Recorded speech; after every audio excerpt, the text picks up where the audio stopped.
Good morning. Convening the Clark County Board of Health this Wednesday, June 25th, 2025. We'll start with the Pledge of Allegiance. Please stand.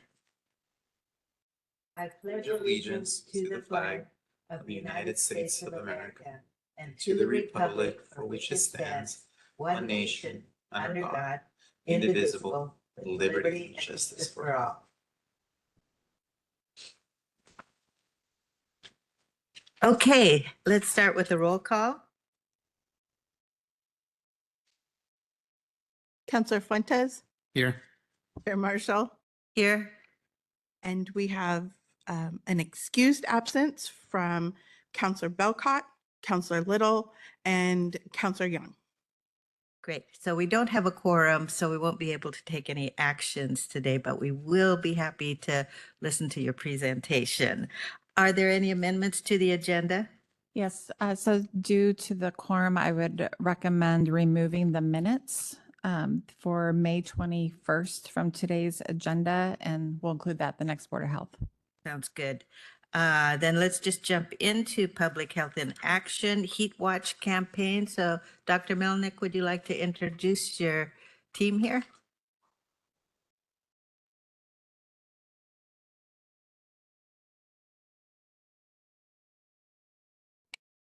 How's that? Oh, that's better. I'm delighted to introduce Caroline Adams, who's the program manager for climate action for Clark County Public Health, and she's going to introduce her team members who will be giving the presentation.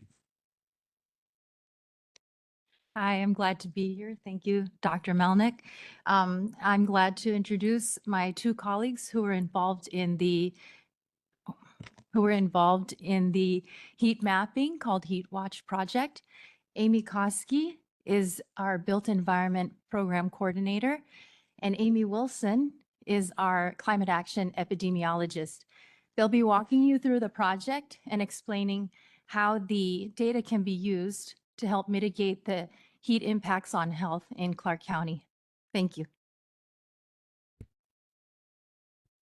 Thank you, Caroline. And good morning, Chair Marshall and councilors. Thank you for having us. We're excited to be here. Again, I'm Amy Koski, Built Environment Coordinator. We're here today to talk to you about the Heat Watch campaign, which was a community-driven data collection event that took place one day last July, where volunteers helped us collect temperature data throughout the county. We'll get into the specifics of the result of that campaign a little later in the presentation. But first, I'd like to share what we plan to cover in total today. So next slide, please. This is our overview of our presentation for this morning related to this newer body of work for public health. We will be providing a background on how heat impacts health. We'll provide information on the built environment's impact on health and well-being. We'll provide the Heat Watch campaign results and then some ideas for how we're moving toward action.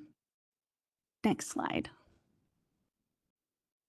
These are our objectives for today's presentation: to increase awareness and understanding of heat trends in Clark County, to summarize health outcomes from heat and how the built environment impacts heat exposure, to describe the heat mapping project and the results, and then identify opportunities for how to use this data for decision making.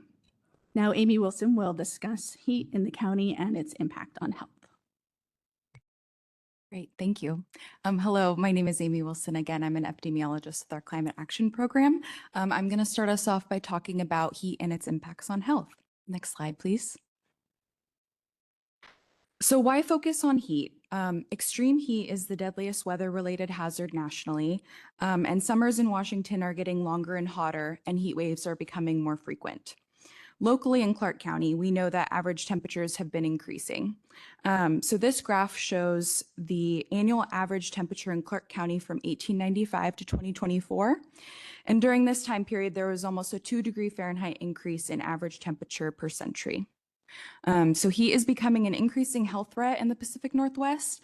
And for example, we saw an increase in emergency department visits for heat-related illness earlier this month during a heat advisory where temperatures reached 96 degrees Fahrenheit in Vancouver. Next slide, please. Exposure to heat can lead to heat-related illness. That includes conditions like heat cramps, heat exhaustion, and heat stroke. It's also been associated with mental health impacts. So that includes things like increased stress and anxiety, and can also exacerbate existing mental health conditions. Exposure to heat has been associated with pregnancy complications, as well as heart and respiratory issues, or making those conditions worse. Some examples include like cardiovascular disease and asthma. Next slide. So as I mentioned, we see health impacts from heat in Clark County. So this chart shows the count of emergency department visits for heat-related illness, including conditions like heat cramps, fainting or passing out from heat, heat exhaustion, and heat stroke to Clark County hospitals from 2017 to 2024. And under the count in that bar chart, it shows the percentage of ED visits for heat-related illness out of all ED visits during that same period.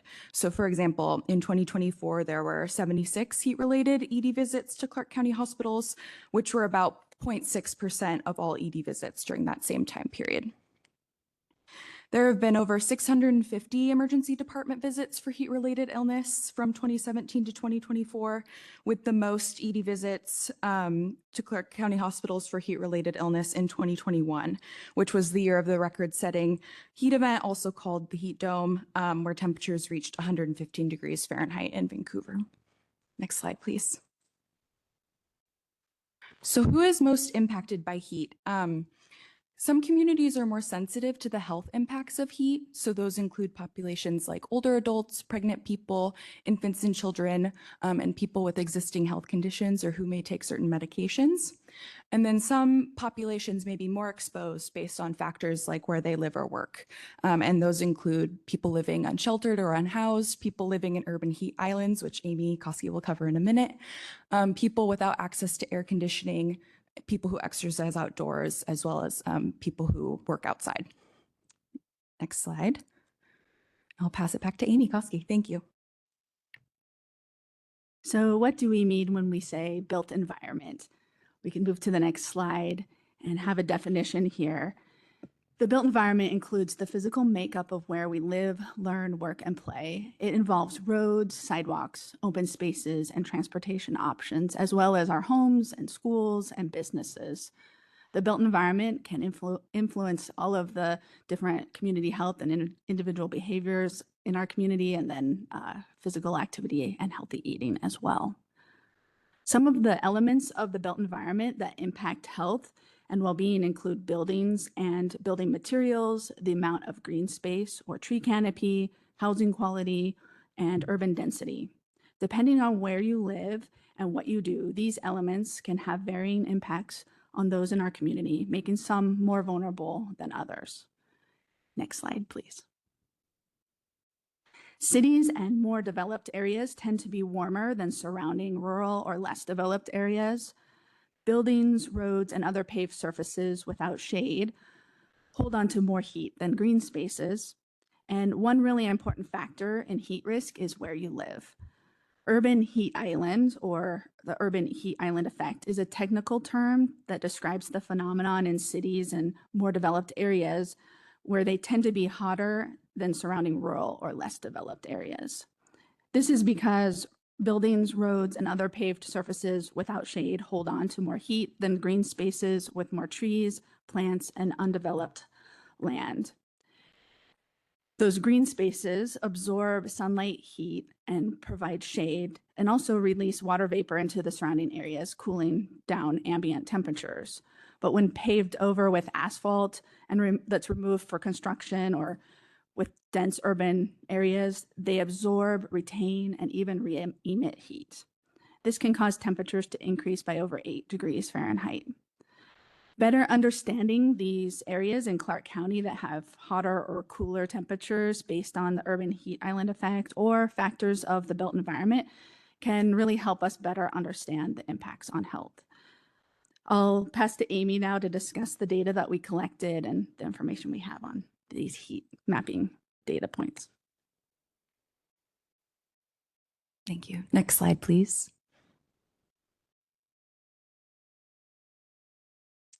So before the heat mapping campaign, we had information on paved surfaces, which is sort of an estimation for warmer temperatures, like the map on the right.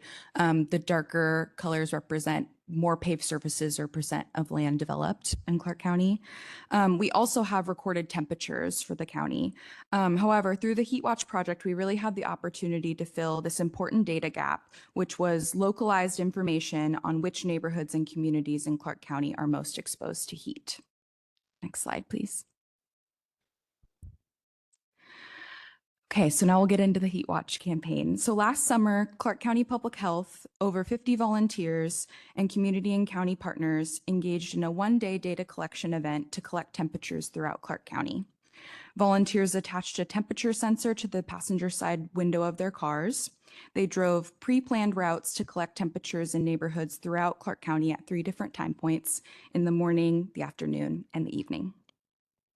Volunteers completed 17 routes covering almost 170 square miles. And then those sensor readings went to our project consultant, Kappa Strategies, for validation and analysis, and they created heat maps at those 3 time points for our community to use, which we'll be sharing in just a moment. Next slide.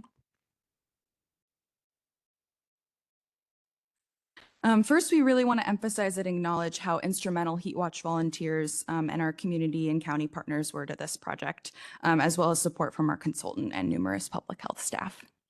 Next slide. So here's what the maps from the Heat Watch campaign look like. This is the modeled temperature for the afternoon around the areas that were measured. And we encourage folks to focus more on kind of the hotter areas, so those red and orange colors, and cooler areas, which are blue and white, throughout the county. Next slide. So some key takeaways from the afternoon map. In general, areas with more buildings and more development tended to be hotter in the afternoon. So some warmer areas included most of the Vancouver area, including downtown, Orchards, Fourth Plain, and Fruit Valley, as well as Washougal, downtown Camas, and downtown Battleground. Some cooler areas were places like West and Central Camas, and places with more green and natural spaces, including the Burnt Bridge Creek Trail area in Vancouver. Next slide, please. So here is a map of the temperature patterns in the evening, and this is a good estimate of areas that can hold on to more heat, kind of getting at that urban heat island effect that Amy was talking about. We also know that high nighttime temperatures can be particularly dangerous to public health because without air conditioning, many people rely on overnight temperatures to cool down. Next slide, please. So key takeaways from the evening map. In general, during the evening, there was nearly a 10-degree difference in temperature based on where you are in Clark County. Some hotter areas were places like Central and East Vancouver, including Cascade Park East, Bennington, and Fisher's Landing East, as well as Washougal. Cooler areas in the evening included places like Ridgefield, Le Centre, Northwestern Vancouver, and Northwest Battleground. Next slide. All of this information and maps are publicly available on our website, which is linked here. We also have a summary report of the project available, as well as an interactive map where you can zoom and really dive deeper into this data. Next slide, please. And I'll pass it back to Amy to talk about next steps in moving towards action. Thank you.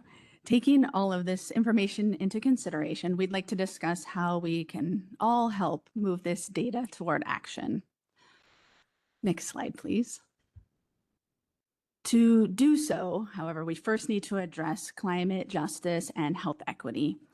While heat affects everyone, exposure to heat and health impacts from heat are not distributed equally. Climate justice is all about addressing the unequal impacts of changes in climate by prioritizing the health and safety of those who face the greatest risks. This figure you see here shows that we all live in a context of past and current inequitable power and resource allocation. And within that context, those who are most impacted by heat are populations with high exposure to heat, high sensitivity to heat, and more barriers or less access to resources to cope with heat. So if we go through this diagram, starting from the top, some communities are more exposed due to heat due to structural or social factors like where you live, work, and play. So for example, an older adult from the houseless community who has shelter in an area with a lack of shade might be more exposed.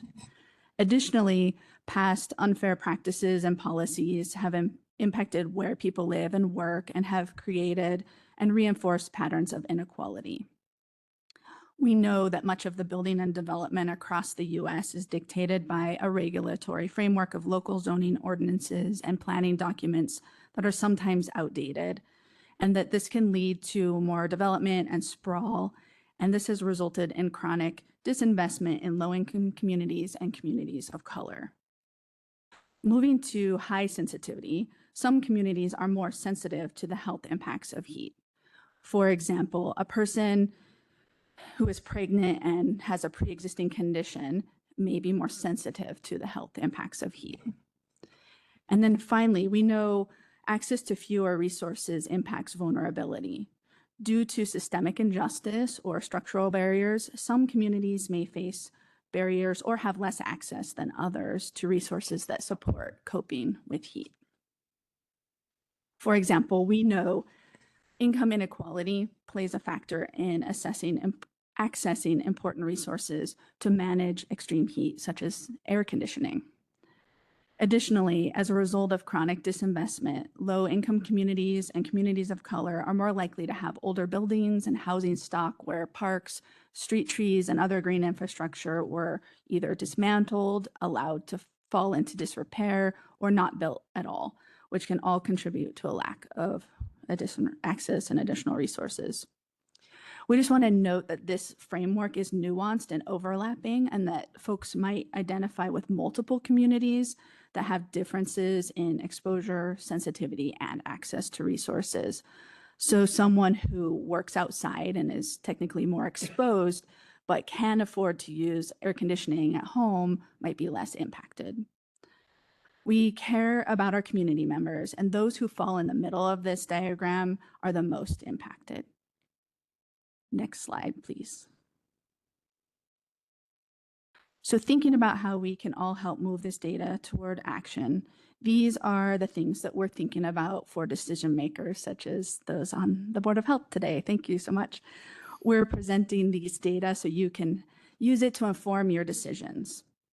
We encourage you to consider policies that reduce heat island and promote community resilience, that prioritize resource allocation for neighborhoods with increased vulnerability to heat, that prioritize increasing tree canopy and shade structures, address extreme heat in buildings and urban spaces, and support the expansion of energy assistance programs for cooling.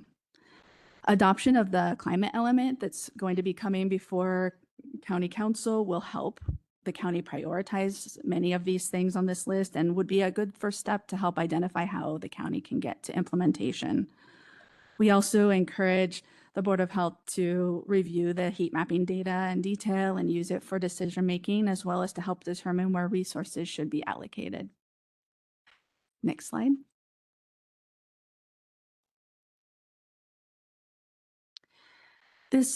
The whole community will be involved with this work, and it is a collective process.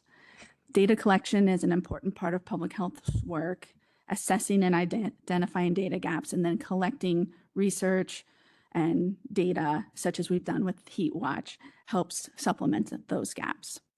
On this slide are some of the opportunities as we move toward action. The first, continuing to present the data. We've shared this data with some community partners, as well as the Community Planning Department and Parks and Nature and Public Works.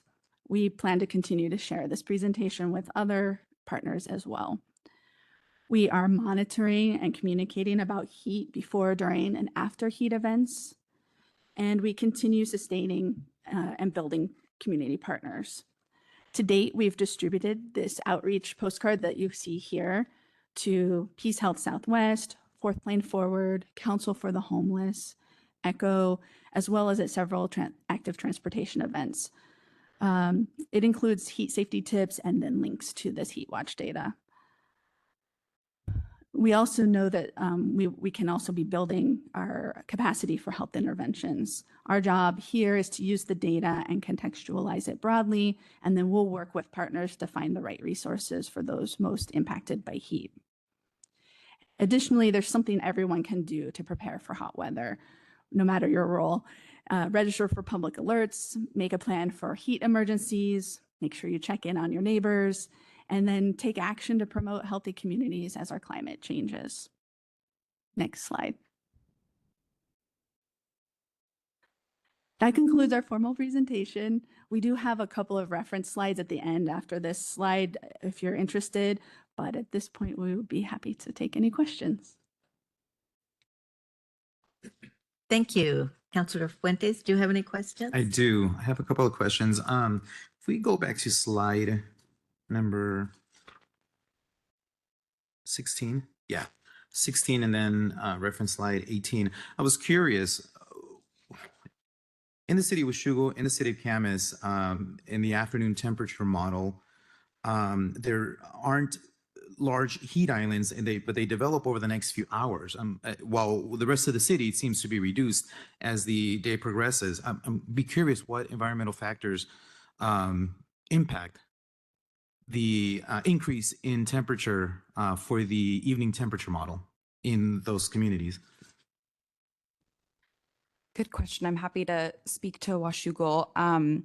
This has come up before, and we reached out to meteorologists at the National Weather Service to kind of learn more about this. And they commented that in Washougal, it likely has more to do with weather than factors in the built environment.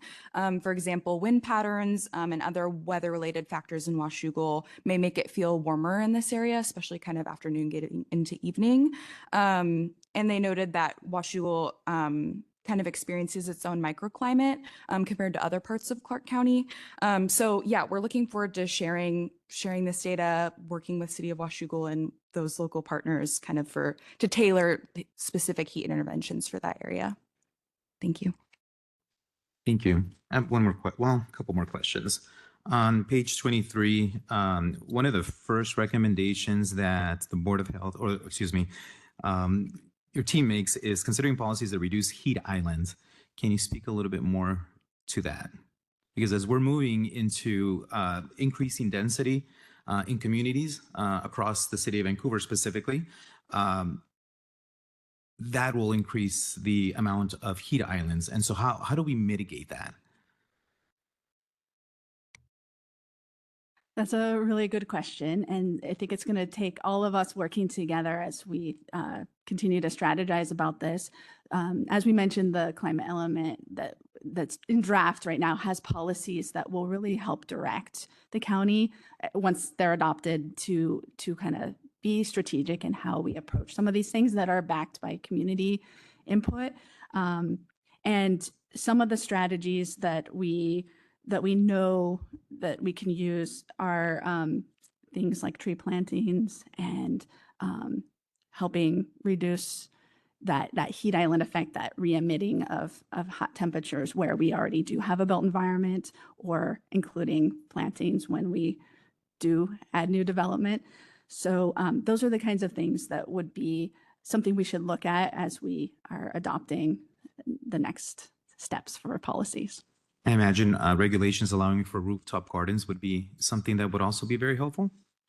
That's a great idea. Yeah.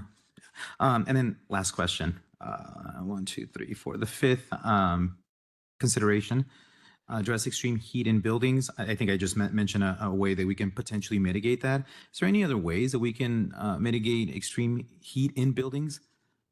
Or what are some of the actions that can be taken to do that?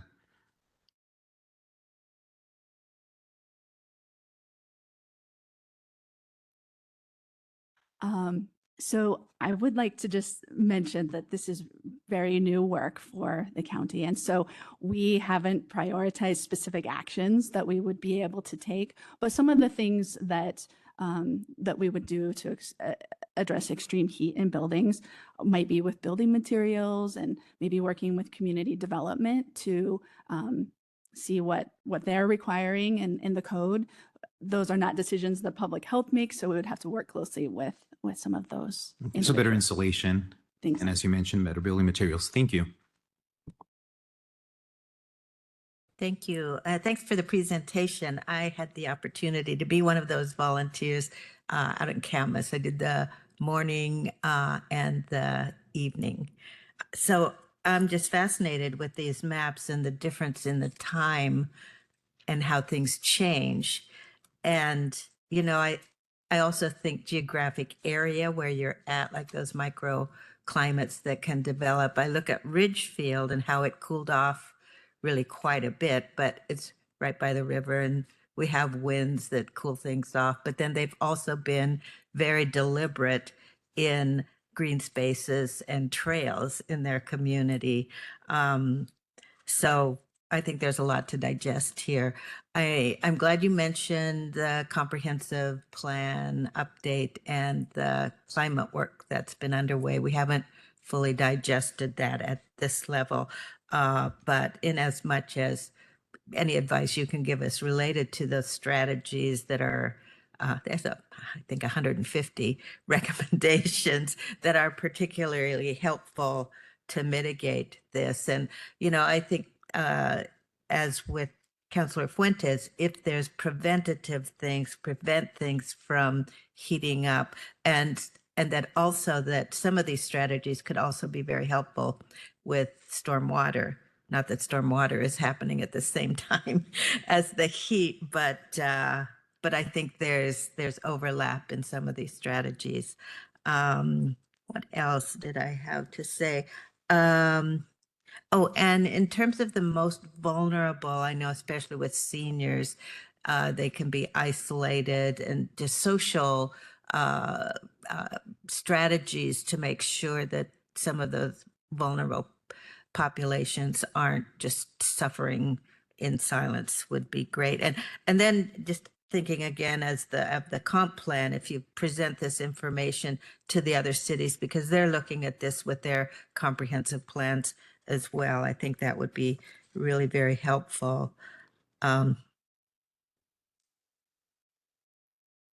Yeah, I guess that's all I had. I just thank you for this work, and in as much as we can move to mitigation and prevention, just keep us informed as you learn more and develop things into actionable items. So thanks a lot. Thank you very much. Agenda. Okay, so and will you be doing this again? Will this be something that you monitor again or periodically? Is there strategy there? We haven't specifically defined that we would do it at any set time yet, but there has been thoughts that maybe in some number of years it could be helpful to look at Okay, once 'cause- we've implemented some change and some Yeah, is mitigation. if this could be seen as a baseline, and then whatever actions we might put into play, see if it's helping or not. And our team works really closely with the planning department as well. I know you do. Yeah, great. Oh, and then the other thought I had related to heat is that is there correlation with air quality at the same time that we're experiencing extreme heat? Or have you thought about that? Yeah, I think wildfire smoke season often overlaps with extreme heat season as well. So those are kind of compounding effects we think about and look through our data to see if there's health impacts to those things as well. And I'm not an expert in this area, but I think, you know, ground level ozone production can be associated with high heat days. So that's another air quality piece to this as well. Great. And our working with our public health colleagues across the state and in the state health department, we're looking at the air quality index and working around issues around wildfire. Great. Okay, thanks very much. Okay, we turn now to comments from the public. I think we have some members of the public here.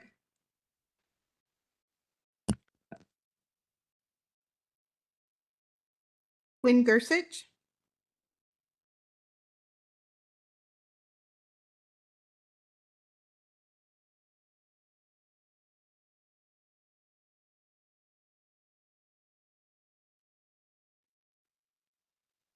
Hi, my name is Win Gersich, and I came here today to talk about something that's really important.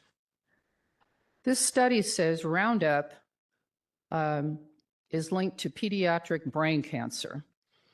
If either parent was exposed to Roundup during the first 2 years before the child's birth, chances a child will develop brain cancer doubled by using Roundup. And this whole article tells about what it does, and you can look it up on truth-out.org, and then it says 26614 Monsanto and Roundup linked to cancer. And we still have it on the shelves. And what I know is that Kennedy was, he sued Monsanto, which Bill Gates owned 80% of, and they sold it out to Bayer. And now Bayer wants to get rid of it too. But what they did was they reformulated Roundup and diluted it down a little bit. And they're still selling it on the shelves, which this should be banned in this state and every place else. I have all kinds of articles of every contaminant there is. And the one thing in the Bay Area, when I met Dr. Wynn Parker, who wrote Chloramine Causes Collateral Health Damage, he said to me, he goes, what do you want to get out of this? And I said, I want the beauty business cleaned up. So in 2005, they started writing these series in the newspaper called The Body Burden, which tells every chemical in everybody's body. But one of the first ones that they did was about the nail salons and how toxic the nails things were. And all of these things, this Body Burden Project, I couldn't wait to get the newspaper to see what was in it, because every single thing told what was the problem. And this one here, it says, like, if your upholstery, your child threw up on your upholstery, they said that vomit is acid, and to neutralize it, you can use baking soda. And they talk about using things that are not poisonous. And they said to clean up the mess, they said clean it with soap and water and then use baking soda as slurry. My children used to barf all the time because Similac and the other one that Nestle's makes, these formulas for babies, they're poison. And nobody should be using it. You should use breast milk. And if you can't do that, try goat's milk. That would help your baby too. But there's other things that we can do that aren't poisoning our kids. And one of the other ones, look at all of these papers. It talks about Teflon. There's a whole article here on PFOAs. This is the Body Burden, and it was written in 2005. And this tells you what's in your babies. See this? This is what they should be reporting right here in this. For your information. And this is on PFOAs. I want to make sure you know that, because we need to stop the Teflon pans. Your time is up. Thank you. Thank you. Carmen De Leon. Yeah, my name is Carmen De Leon and I go by Mello. And yeah, I'm wide awake and I'm happy to be here. And I really respect you, Marshall, because I've never seen you show up half asleep and falling asleep and yawning. Not even once. Not anybody. Well, with one exception, that is a disfavor to Clark County, because like I said last time, you're supposed to pull over if you're sleepy, because it's like driving drunk. And showing up and yawning 5 times you're only here 2 times a week. Can you please get a good night's sleep twice a week and show up bright and shiny-eyed like everybody else? Or do you just have to come here and keep being a disappointment and you know who you are? You know? So anyways, I don't want to remember that, because I was born in Sacramento and I love my country and I will live here all my life. I'm not going to abandon my country to go to Guatemala and tell them how to live, because that's being a traitor to my country and to my own country. You should have stayed in your own country, then come over here and tell us what to do. Because if you were patriotic, you would do the Pledge of Allegiance and be glad you have it. Chair, what does this have to do with public health? Yes, I was just Mental getting- health, think- because when you don't sleep, your brain eats itself and you don't sleep What does properly. this have So to do are with you going to try and get me public kicked health? out again? Because Chair. it's my turn to talk, Point not of order. yours. And we're talking about health. I'm talking about mental health. And if you don't sleep right, your Chair. brain eats itself. Okay, is that mental health enough? Chair. Do you like provoking people with post-traumatic stress disorder? Carmen. You don't Carmen, deserve to just- be there. Just stick You to don't. public health. It is. People who don't sleep right don't think right. Please, And if they don't think no- right, they shouldn't be sitting there hiding their yawning every time for the Okay. past This since is absolutely January. nothing to do with, think, It does. It has sleep deprivation causes brain damage. And that has to do with health. You want me to change the subject? Okay, I will. So, okay, let's plant grapes. Because grapes give off a wonderful canopy that cools off the pavement and cools off the population. And if you've been to Disneyland or anywhere in California, when it's overheat, they do misters. So when you walk around the street, you've got a mist to cool you off. And by the way, relying on air conditioning is asking for what is it called? When everything shuts down because of overuse. In Arizona, they say you can't use your air conditioner too much because it's overloading the system. So you guys are banking on overloading the system. Thank you. You know, I mean, it's really sad that, you know, instead of recommending more trees and more grapes that will cool off the areas, rely on something that has the potential of breaking down and being no good to anybody. So I wasted my time on the cue ball here. Is there anyone else? this lady's obsession with me is comical. There's, Okay. there's nobody. Okay, that's not helpful. Nobody's picking on Bye, Carmen. Shut up. Bye, Carmen. There's nobody else. Bye. That is your own country.